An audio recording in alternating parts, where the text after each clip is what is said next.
የምታደርጊው ነገር ሌሎች ሰዎችን ሊያሳስት ይችላል። እቺ ቃሏ እኔ ረበሸችኝ። ስለዚህ እና እሷም ናት ሀሳቡን ያመጣችው። አንድ ኡስታዝ ጋብዘን እዚህ መጥቶ ቢያናግር ስትለኝ ቤቴ ክፍት ነው አልኩኝ። በአጋጣሚ ደግሞ ስወጣ አንተን እዚህ ጋር ሳገኝ እሱ ጋር ሄጄ ጠይቀዋለሁ። የሚናገረው ለእናንተ ትምህርት ይሆናችሁ፣ እኔ ለማንም መሳሳት ሰበብ መሆን አልፈልግም አልኩ። እሺ ጥሩ ጥያቄ ነው። ወይ መቀጠል አይቻልም በኢስላም። የአላህ መልእክተኛ ነብዩ ሰለላሁ ዐለይሂ ወሰለም ይህን ተናግረዋል። قال النبي صلى الله عليه وسلم لعن الله الواصلة والمستوصلة والواشمات والمستوشمات والنامصة والمتنمصات والمتفلجات. የአላህ መልእክተኛ ነብዩ ሰለላሁ ዐለይሂ ወሰለም ሲናገሩ ምን አሉ? ጸጉሩን የምትከትልንና የምታስከትልን ሴት አላህ ረግሟታል ብሎ ተናግረዋል። አላህ ረግሟታል ሲባል ምን ለማለት ነው ከተባለ እርግማን ሲባል አምላክ ተራጋሚ ሆኖ ሳይሆን እርግማን ሲባል ትርጓሜው ምንድን ነው? ወአጠርዱ ሚን ረሕመቲላህ ከአላህ እዝነት መራቅን ያመለክታል። ሰው ኃጢአትን ሲያደርግ ጊዜ ከአምላክ እዝነት እየራቀ ይሄዳል ያለ ማለት ነው። ቦታቸዋል። ስለዚህ ጸጉርን የምትቀጥል የምታስቀጥል፣ ቅንድብን የምትቀነድብ የምታስቀነድብ፣ ጥርስን የምትፈነጭ የምታስፈነጭ፣ ንቅሳት የምትነቅስ የምታስነቅስ ብሎ ተናገሩ። ይህ ወንድንም ሴትንም ሁሉንም ይመለከታል። ነገር ግን በአብዛኛው ጊዜ ጸጉርን የምትቀጥለዋ ሴት ልጅ ስለሆነች ሐዲሱ እርሷን አስመልክቶ ነው መምጣት ያለበት። ወንድም ቢሆን ያንን ቢቀጥል ከአላህ ዘንድ የተረገመ ተብሎ ተገልጿል። ያ ማለት ከአላህ እዝነት የራቀ ነው ያ ሰው በዚህ ኃጢአቱ ማለት ነው። እና ስለዚህ እሱ ስህተት ነው። ሌላው ነገር በሰርግ ቦታዎች በምትሄዱ ጊዜ ሸሪዓን ያልጠበቁ ኢስላምን ያልጠበቁ የሰርግ አይነቶች ከሆነ በዛ ቦታ ላይ ባትሳተፉ። ለምሳሌ ሙዚቃ የሚከፈትበት ከሆነ ጭፈራ የሚጨፈርበት ቦታ ከሆነ አይደለም ሙስሊም ሊጨፍር የሚጨፈርበትና ሙዚቃ የሚከፈትበት ቦታ ከሆነ አይገኝም። ሰለፎች ምን ይሉ ነበር? ሰርግ ሲጠሯቸው ጊዜ በዚያ ቦታ ላይ የሐራም ግብዣ ከተደረገበት በፍጹም አንገኝም ብለው ያሳውቁ ነበር። ሙዚቃ የምትሰሙበትና የምታዳምጡባቸው ጭራሽ ሙዚቃዎችን ሰምታቸው የምትጨፍሩባቸው ከሆነ ይሄ ስህተት ነው። ነቢያችን ሰለላሁ ዐለይሂ ወሰለም ሐዲስ ላይ ሲናገሩ ምን አሉ? ለየኩነነ ሚን ኡመቲ አቅዋሙን የስተሂሉነ አልሒረ ወልሐሪር ወልኸምረ ወልመዓዚፍ አሉ። المعازف وآلات اللهو والأغاني والموسيقى ወደፊት ከትውልዶች መካከል ሙዚቃን ወይንም የሙዚቃ መሳሪያዎችን ሙዚቃን የሚፈቅዱ ሰዎች ይመጣሉ ይነሳሉ እያሉ ተናግረዋል። ስለዚህ እዚያ ቦታ ላይ አትገኙ፣ ጥሩ አይደለም። እዚያ ቦታ ላይ አትገኙ፣ ጥሩ አይደለም። ያንን በማድረጋችሁ ወደ አላህ ሱብሓነሁ ወተዓላ ንስሐ ልታደርጉ ይገባል። ለዚያ ሙስሊም አላህ ሱብሓነሁ ወተዓላ ባዘዘው መንገድ ላይ ይሄዳል፣ አላህ ከከለከለው ነገር ይርቃል። ሌላው ነገር አዲስ የሰለሙ ሰዎች ስለ ዲናቸው በደንብ እስኪያውቁ ድረስ አንዳንድ ስህተቶች ላይ ሲወድቁ በምታዩ ጊዜ ተዋ ትበሉባቸው፣ ቀስ ብላችሁ እነሱ መንከርና መገሰጽ ነው ያለባቸው። በነቢያችን ሰለላሁ ዐለይሂ ወሰለም ጊዜ አንድ ሰው መጣና መስጂድ ውስጥ ገብቶ ሽንቱን ሸና። እውቀት የለውም ይሄ ሰው፣ እውቀቱን አሳ ነበር። መስጂድ እንግዲህ አምልኮ ስፍራ ነው፣ ሶላት የሚሰገድበት ንጹህ ቦታ ነው።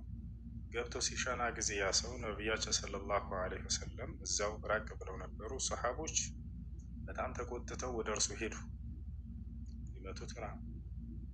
ነቢያችን ሰለላሁ ዐለይሂ ወሰለም ድምፃቸውን ከፍ አድርገው እንዳትነኩት ጫፉን አሉ።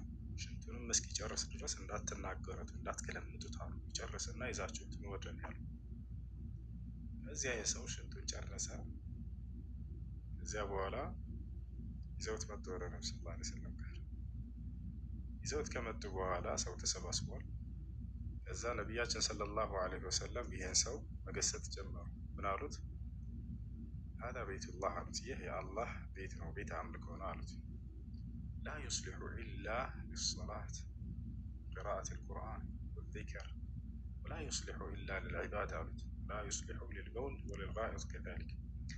ይህ መስጂድ ነው፣ የአላህ ቤት ነው፣ ለቤት አምልኮ የተሰራ ነው እና ሶላት ለመስገድ ዚክር ለማድረግ ቁርአን ለማቅራት አላህን ለማምለክ የተሰራ ቦታ እንጂ ለሽንትና ለመጸዳጃ ቦታ አይደለም። እሺ ብለው ነገሩት። ሰው ይሄን ስነ ምግባራቸውን ባየ ጊዜ ድምፅ ከፍ አድርጎ ምን አለ? አላሁመ እርሐምኒ ወሙሐመዳ ወላ ተርሐም ገይረና አለ። አምላክ ያላህ ሆይ እኔንና ሙሐመድን ብቻ ማረን፣ ሌላ ለማንም እንዳትምር አለ። ضحك النبي صلى الله عليه وسلم ነብዩ ሰለላሁ ዐለይሂ ወሰለም በዚህ ጊዜ ሳቁ። ከዚያ ምን አሉ? ያ ሀዛ ለቀድ ضየቅተ አልዋሲዕ አሉት። አንተ ሰው ምን ነው ሰፊውን የአላህን እዝነት በእኔና በአንተ ብቻ አጣበብከው፣ ያንም እነርሱንም አላህ ይማራቸው ይዘናላቸው ብሎ ተናገሩ። ስለዚህ ከዚህ የምንረዳው ምንድን ነው? ስለ ዲን ግንዛቤ ከሌላቸው ሰዎች አንዳንድ ስህተትን በምታዩ ጊዜ እዚህ ሶሻል ሚዲያ ላይ እነዚያ ሰዎች ከፍ ዝቅ አታድርጓቸው። ቀስ ብላችሁ ሄዳችሁ ይህ ነገር እኮ ስህተት ነው ብላችሁ ነገሯቸው። እንደ ነቢ ሰለላሁ ዐለይሂ ወሰለም ወዲያው ያን ሰሓባ ጓ እንዳሉበት ነቢ ሰለላሁ ዐለይሂ ወሰለም ገስጻቸዋል። ተዉት፣ እንዳትጮሁበት፣ እንዳትቆጡት፣ ግንዛቤ የለውም እና ያ ሰው ማስገንዘብ አለበት፣ ማስረዳት አለበት ብለው ነቢ ሰለላሁ ዐለይሂ ወሰለም ያን መንገድ ነው የተጠቀሙት።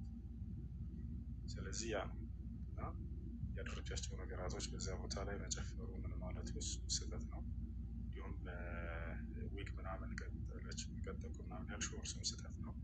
እነዚህ ነገራቶች አይቻልም ይችላል። ሶስተኛ ጥያቄ አለኝ፣ ግን ለዚህ ጉዳይ ምንድን ነው የሚጠበቅብኝ? ንስሐ ማድረግ፣ ተውበት ማድረግ። አላህ በቁርአን ላይ ሲናገር ወኢኒ ለገፋሩን ሊመን ታበ ወአመነ ወዐሚለ ሷሊሐን ሱመ እህተዳ ይላል። ወደ እኔ ንስሐ ላደረገ ባሪያዬ እኔ ምርለታለሁ ብሎ ተናግሯል። በሱረቱል ማኢዳ ላይ ፈመን ታበ ሚን ባዕድ ዙልሚሂ ወአስለሐ ፈኢነላህ የቱቡ ዐለይህ ኢነላህ ገፉሩን ረሒም አለ። በኃጢአት ነፍሱን ከበደለ በኋላ ወደ እኔ የተመለሰና ራሱን ያስተካከለ እኔ ንስሐውን እቀበለዋለሁ፣ እኔ መሐሪና አዛኝ ሆንኩኝ አምላክ ነኝና ብሏል። ነቢያችን ሰለላሁ ዐለይሂ ወሰለም መን ታበ ታበ አላሁ ዐለይህ አሉ። ወደ አላህ ንስሐ ያደረገ አላህ ንስሐውን ይቀበለዋል፣ ይቅር ይለዋል ብለው ተናገሩ። ነቢዩ ሰለላሁ ዐለይሂ ወሰለም በሌላ ቦታ ላይ ምን አሉ? አታኢቡ ሚነ ዘንቢ ከመን ላ ዘንበ ለሁ አሉ። ከኃጢአቱ ንስሐ ያደረገ ልክ ኃጢአት እንደሌለበት ንጹሕ ሰው ነው ብለው ተናግረዋል። ሰይጣን በምድር ላይ እስካላቸው ድረስ እናንተን ለማሳት ከአምላካችሁ ትእዛዝ ለማስወጣት በጣም ይጠራል፣ በጣም ይሰራል። እናንተ ደግሞ የዛን የምታሸንፉት ወደ ጌታቸው ወደ አላህ ንስሐ በማድረግ ነው። ሰይጣን ከሰማይ በተወረወረ ጊዜ ምን እንዳለ ልንገራችሁ። ከሰማይ በተወረወረ ጊዜ የዛኔ ከመጣሉ በፊት ምን አለ? ወዕዘቲከ ወጀላሊከ ለኡድለነሁም ማዳመት አርዋሑሁም ፊ አጅሳዲሂም አለ። ከአላህ ጋር ሲነጋገር በክብርህና በልቅናህ የሆነብኝ አለ፣ የአዳም ልጆች በስጋቸው ውስጥ ነፍሳቸው እስካለች ድረስ ከአንተ መንገድ አስታቸዋለሁኝ፣ አጠማቸዋለሁኝ አለ። አላህ ታዲያም ብሎ መለሰለት ወዕዘቲ ወጀላሊ ለአግፊረነ ለሁም መስተግፈሩን ያለ ያሰለም። እኔ ደግሞ በክብሬና በልቅና የሆነብኝ አንተ ከኔ መንገድ ኃጢአት አሰርተህ ብታስታቸው ብታስወጣቸው ወደ እኔ ንስሐ እስካደረጉ ድረስና ምህረትን እስከተማጸኑ ድረስ እኔ ምርላቸዋለሁ፣ ይቅር እልላቸዋለሁ። ይህን እንዳትረሱ ሁሌ ስህተት ላይ ከወደቃችሁ እና አላህ ስብሓነሁ ወተዓላ እርሱ በምህረቱ እንደሚቀበላችሁ በይቅርታው እንደሚቀበላችሁ ታውቁ ይገባል። ስለዚህ ከአንቺ የሚጠበቀው ንስሐ ማድረግ ወደ አላህ ስብሓነሁ ወተዓላ መመለስ ነው። እሺ፣ ሌላው ደግሞ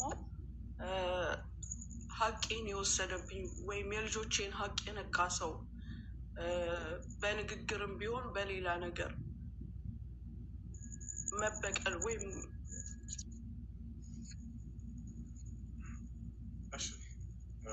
ማስመለስ ህጋዊ በሆነ መንገድ ስለ ህግ በደንብ ትችያለሽ ይመስለኛል። ያንን ህጋዊ በሆነ መንገድ ማስመለስ፣ ሀቃችሁን አስመለሱ፣ እንዳትፈሩ። ታቸው እስላም በተነፈጋችሁት ሀቃችሁ ላይ ጀግኖች እንድትሆኑ ያበረታታል። ሀቃችሁ ወደ ኋላ እንዳትሉ፣ ሰዎችን ሀቅ እንዳትነኩ፣ የራሳቸውን ሀቅ ማስመለስ ደፋሮች ማስመለስ ባለባችሁ መንገድ አስመለሱ። ያ ነው። ግን ያንን በቀል የሚባለው ነገር እሱን በሌላ መንገድ ሀቁን ከማስመለስ መንገድ ውጭ በቀል ጥሩ አይደለም። በቀል የአማኝ ባህሪ አይደለም። በቀል ጥሩ አይደለም። አላህ በቁርአን ላይ ሲናገር ወልካዚሚነ አልገይዘ ወልዓፊነ ዐኒ ናስ ይላል። አላህ ዩሒቡል ሙሕሲኒን ይላል። ስለ ጀነት ሰዎች ባህሪ ሲናገር ቁጣቸውን ዋጥ የሚያደርጉ ናቸው፣ የማይበቀሉ አለ። እንዲሁም ሰዎችንም ይቅር የሚሉ ናቸው አለ። እኔ መልካም ሰዎችን እወዳለሁ ብሎ ተናገረ። መበቀል እየቻሉ ይቅር ያሉ ሰዎች ነገ ትንሣኤ ቀን ምንዳቸው ገነት ነው። ነቢዩ ሰለላሁ ዐለይሂ ወሰለም ሐዲስ ላይ ሲናገሩ ምን አሉ? መን ከዘመ ገይዘን ወሁወ ቃዲሩን ዐላ አን ዩነፊዘህ ናዳሁ ላሁ ዐላ ሩኡሲ ልኸላኢቅ የውመ ልቅያማ ወኸየረሁ በይነ ሑረል ዒን አው በይነ ልጀና። ነቢዩ ሰለላሁ ዐለይሂ ወሰለም ምን አሉ? በምድር ላይ ሳለ ተበድሎ መበቀል እየቻለ ነገር ግን ለአላህ ሲል ይቅር ያለና ያለፈን ሰው አላህ የትንሣኤ ቀን ከፍጥረታት መካከል እርሱን ለይቶ ይጠራውና በጀነቶች መካከል ያስመርጠዋል። ደስ ያለህን መርጠህ የገነት አይነት ግባ ይለዋል። ያን እንዳትረሱ። ተበክላችሁ የምታገኙት ምናልባት የውስጥ እርካታ ሊሆን ይችላል። ይህን ሰው እኮ በቃ የውስጥ የተናገሩት ነገር ግን ይቅር ብትሉ ከዚያ በላይ ከአላህ ዘንድ የተዘጋጀላችሁ በጣም ታላቅ ጸጋ አለ። ስለዚህ ስለ አላህ ስብሐነ ወተዓላ ስትሉ ይቅር በሉ፣ ታገኑ። እስቢር ወማ ሰብሩከ ኢላ ቢላህ፣ ትዕግስትህም በአላህ እንጂ በሌላ በማንም አይሆን እያለ ይናገራል። ስለ አምላካችሁ ስለ አላህ ስትሉ ይቅር በሉ፣ ታገሱ። እርሱ ይቅር ባዮችን ይወዳል። ታጋሾችን በጣም ይወዳቸው። ታጋሾችን አብስሯቸዋል በገነት እንደሚያስገባቸው። በሽር ሳቢሪን ይላል። ታጋሾችንም አብስራቸው እያለ ይናገራል። እሺ፣ በጣም አመሰግናለሁ። ጨርሽ። መልካም ጊዜ። እሺ፣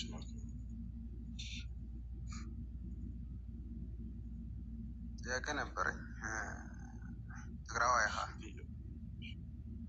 እዚህ ትግራዋይ እየተናገረው እንትን ጥያቄ ነበረኝ። እሱን ምትያን ሳቢ መልስልኝ። አማርኛ እናወራለን። ናይ ሀጅ ነው የምለው። ጥያቄ ምንድን ነው?